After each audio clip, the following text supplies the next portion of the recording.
Now in this video we'll learn about the rise of small kingdoms in North India. In the previous class you had learnt about the rule of Harshvardhan, Vardhaman dynasty. So Harshvardhan का death के बाद north India में बहुत powers बिखर गया. 3 major power rise हुआ. Pratiharas in this region Gujarat Rajasthan, Rashtrakutas in the Deccan region and Palas in the Bengal region Bengal Bihar. So इसलिए since 3 empire खड़ा हुआ, इस वजह से इसको एज ऑफ 3 एम्पायर्स बोलते हैं. ऐसा क्यों हुआ कि हर्षवर्धन का डेथ के बाद एक्चुअली इकोनॉमिक कंडीशन पुअर हो गया और प्रॉपरली रूल करने के लिए कोई नहीं था, इस वजह से. तो due to political instability also 3 powers came into the scene. Now we learn about all the 3 powers separately. First is Rashtrakutas which is in Deccan region. So वो मोस्टली डेक्कन रीजन में है, गुजरात, महाराष्ट्र, बिहार, मध्य प्रदेश, ये सब के रीजन्स में. ये एम्पायर नॉर्थ इंडिया और south India के बीच में ब्रिज के जैसा काम करता था बिकॉज वो मिडिल में है. Dantidurga is the founder of राष्ट्रकूता.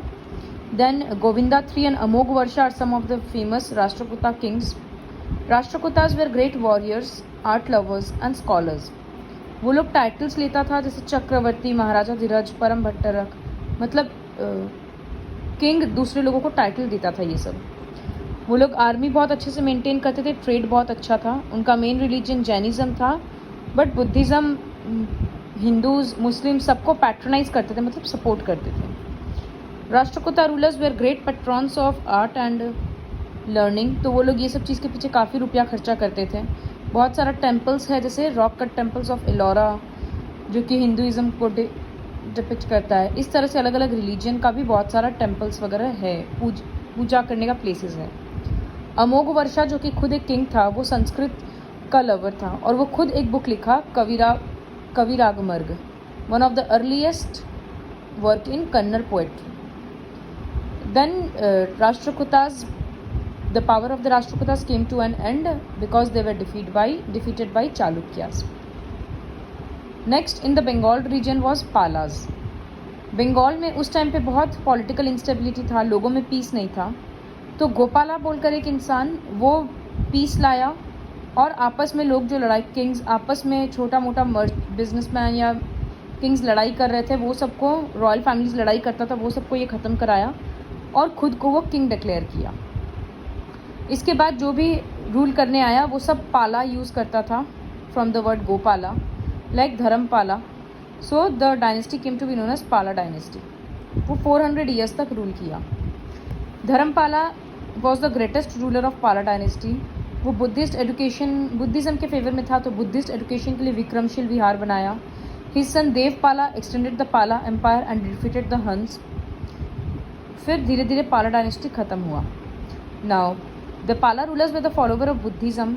बहुत सारे स्कॉलर्स को वो लोग अपने रीजन से बाहर भेजता था कि बाहर जाकर वो बुद्धिज़्म को स्प्रेड करेगा. They also gave generous grants to Brahmins to build temples. वो लोग ब्राह्मण्स को ज़मीन देते थे कि तुम लोग मंदिर बनाओ. Palas were the great patrons of art, education and literature. West Bengal को गौदा बोलते थे और ईस्ट बंगाल को वंगा. जो नालंदा यूनिवर्सिटी बिहार में है, वो इस टाइम पे वापस रिवाइव हुआ, मतलब वापस से ठीक हुआ और बेटर होकर फेमस हुआ. Now Pratiharas, they are also called Gurjara Pratiharas, क्योंकि वो लोग गुजरात रीजन के आसपास है. इसका फाउंडर है नागभट्टा. इसका फेमस रूलर है मिहिर भोज, who conquered Kannauj. Now we will read that Kannauj is a very powerful place, we'll understand that. और कंटिन्यूस बैटल, कनौज जैसे अभी इंडिया के लिए दिल्ली है, उसका कैपिटल है, सारा मीटिंग्स वगैरह मोस्टली वहीं होता है. उसी तरह से उस टाइम पे Kannauj was the place which depicted power. तो जिस किंगडम के पास कनौज होगा, इसका मतलब वो किंगडम ज़्यादा पावरफुल होगा.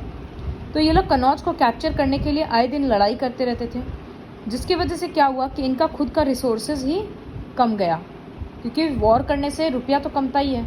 तो उसी स्ट्रगल को ट्राईपार्टाइट स्ट्रगल बोलते हैं, क्योंकि 3 किंगडम लड़ाई कर रहा था to establish their supremacy over Kannauj. सब लोग कभी कोई कैप्चर कर लिया, कभी कोई कैप्चर कर लिया, सब क्योंकि सबका मिलिट्री स्ट्रेंथ ऑलमोस्ट एक जैसा ही है, एक जैसा ही था, तो इस वजह से वो लोग कैप्चर करने में सक्सेसफुल होता, कुछ दिन रखता, फिर दूसरा रूलर आकर कैप्चर कर लेता। तो इस तरह से हंड्रेड्स ऑफ ईयर्स तक जब ये वॉर चला तो सबका पावर ख़त्म हो गया, सबका वेल्थ ख़त्म हो गया, तो धीरे और ये स्मॉल किंगडम्स में डिवाइड हो गया। नाउ प्रतिहारा पीरियड में बहुत सारा टेम्पल्स बना है, जैसे खजुराहो टेम्पल, कांचीपुरम, तंजावुर का टेम्पल, तो ये सब टेम्पल्स वहाँ पर काफ़ी फेमस था। और काफ़ी सारा रीजनल लैंग्वेजेस इस टाइम पे वापस रिवाइव हुआ मतलब लोग वापस यूज़ करने लग गए, जिससे Bengali, Assamese, Oriya and so on. The art of miniature painting also started during this period, मतलब छोटे छोटे फॉर्म में पेंटिंग करना। Now tripartite struggle I have already told you. Now comes Rajputs. So Rajputs, पहले बहुत लोग मानते हैं कि राजपूत्स इंडिया का ग्रुप नहीं है, फॉरेन का डिसेंड्स है, मतलब कोई फॉरेनर का ग्रुप आकर रहा, फिर उसके जो सन्स एंड डॉटर्स इंडिया में होते गए तो वो लोग राजपूत्स हैं। बट सबका अपना अपना मानना है। So what you have to learn is first that during the 10th century North India में बहुत सारा डेवलपमेंट हुआ। So it is a question in exercise that what are the developments that took place in medieval India in north India. So first development was India came in contact with western and central Asia. इसके बारे में details में हम लोग already पढ़ चुके हैं। फिर बहुत सारा kingdoms came under the rule of Rajputs who were constantly at war with one another. Rajputs में भी खुद में यूनिटी नहीं था और वो लोग अभी रूल करना शुरू किए थे, तो वो लोग आपस में लड़ाई झगड़ा करते रहते थे। Finally continuous Wars and created political instability, जिसकी वजह से टर्किश इन्वेजन स्टार्ट हुआ, मतलब टर्क्स इंडिया में आना शुरू कर दिए। तो यहाँ से फॉरेन इन्वेजन फर्दर और शुरू होता है। तो राजपूत का क्या रोल है? राजपूत का मतलब होता है सन ऑफ अ राजा, लेकिन हर कोई राजा का बेटा नहीं है, हर कोई रॉयल फैमिली को नहीं बिलोंग करता है। बहुत सारे राजपूत बोलते हैं कि हम लोग सन के डिसेंडेंट हैं, और बहुत सारे बोलते हैं हम लोग मून के डिसेंडेंट हैं। Therefore they came to be known as Suryavanshi and Chandravanshi. And कोई कोई राजपूत है ऐसा, 4 क्लैंस है, मतलब 4 ग्रुप्स है, जो कि मानता है कि हम लोग फायर से बर्थ लिए हैं। So they came to be known as Agnikulas. वो 4 क्लैन कौन सा है? Paramaras in Malwa, Pratiharas of Rajasthan and Gujarat, Chauhans of Ajmer and Chalukyas of Gujarat. Rajput का इस तरह से 36 क्लैंस है, जिसमें से ये 4 अग्निकुलाज है, जिसमें से चौहान्स काफ़ी were powerful. So among the Chauhans was a famous ruler Prithviraj Chauhan. वो मोहम्मद घोरी को बहुत बार हराया बैटल ऑफ तैरान में, तैरान भटिंडा के पास है। फिर वो खुद उस पर चंद्र बरदई एक पोयम लिखा, पृथ्वीराज रसो, जिसमें पृथ्वीराज का ब्रेवरी के बारे में पता चलता है। You don't have to remember the do you know, so I am not teaching the do you knows. Now the struggle for supremacy and constant infighting created disunity and enmity among Rajputs. राजपूत्स के भी खुद में इतना लड़ाई चल रहा था, power को लेकर हमेशा सुप्रीमेसी दिखाना था, जिसके कारण टर्क्स मुस्लिम इन्वेजन शुरू हो गया और राजपूत्स एक साथ हो नहीं पाए। उस टाइम पे उन लोगों में ये सेंस नहीं आया कि हम लोग साथ मिलकर मुस्लिम्स को हरा देते हैं। तो Muslims from every region, Arabs and Turkey, they took advantage of the situation and they started attacking India. Now we'll understand about the governance in North India.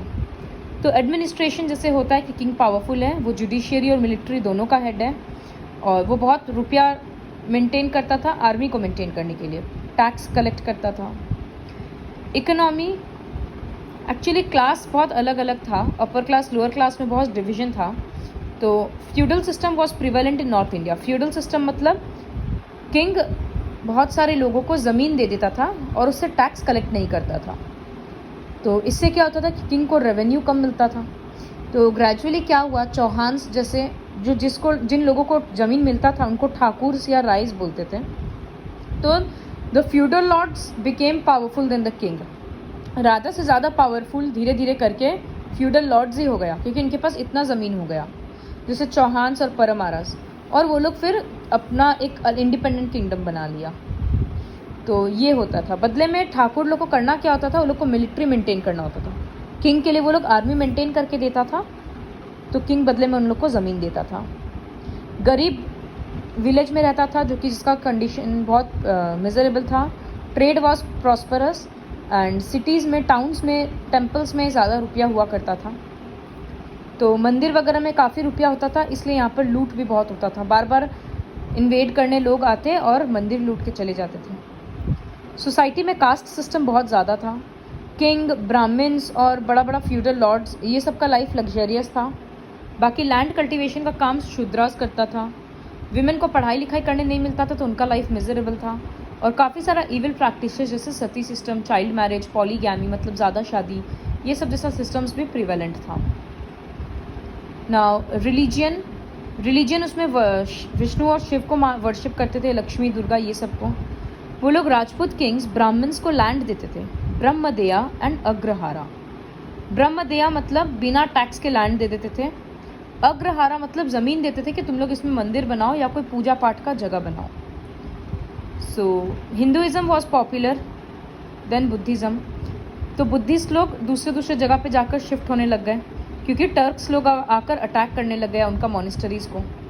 During this period bhakti saints preached devotion to God and opposed social discrimination, superstitions and narrow mindedness. वो लोग बोलते थे कि इस तरह से अंधविश्वास मत रखो और ब्रॉडली सोचो, हर चीज़ को सोचते हुए डिसीजन लो, ये सब चीज़ वो लोग सिखाते थे. Now comes education. लोगों का सोच बहुत ज़्यादा ब्रॉड नहीं था और बहुत अंधविश्वास था, इसकी वजह से पढ़ाई लिखाई ज़्यादा नहीं था. See it is written superstitions and narrow mindedness were a great hurdle to education. Hurdle मतलब मुसीबत था. मेन एजुकेशन खाली उन लोगों को मंदिर में और मोनेस्टरीज में ही सिखाया जाता था. साइंस और मैथ्स जैसा सब्जेक्ट नहीं था, खाली लैंग्वेजेस सिखाया जाता था जैसे गुजराती, बंगाली, ये सब. भक्ति सेंट्स पढ़ाते थे, इस तरह से होता था. संस्कृत का काफ़ी अच्छा पोजीशन था. पाली और प्रकृत लैंग्वेज भी बुद्धिज़्म और जैनिज़्म में यूज़ किया जाता था. तो रिलीजन का कल्चर बहुत ज़्यादा था, इस वजह से साइंटिफिक पैरामीटर नहीं डेवलप किया जाता था. Now art and architecture. The examples of paintings of North India can be found in the form of murals in palaces, caves and temples. Jain monks और पेंटर्स बंगाल का मिनिएचर आर्ट का painting को और develop करवाए. The Lingaraj and Mukteshwar temples at Bhubaneswar and the sun temple at Konark are the fine examples of architecture of this period.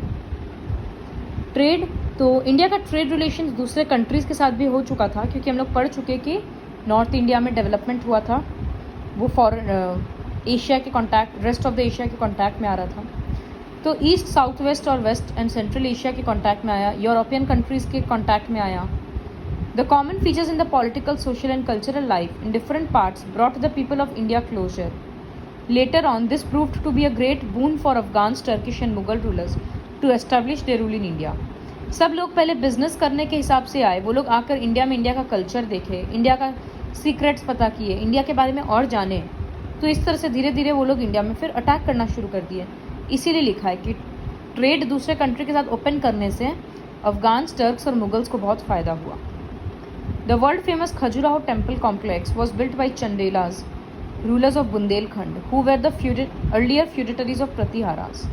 ये बहुत अच्छा sculpture से डेकोरेट किया हुआ है. So this was all about the rule in north India.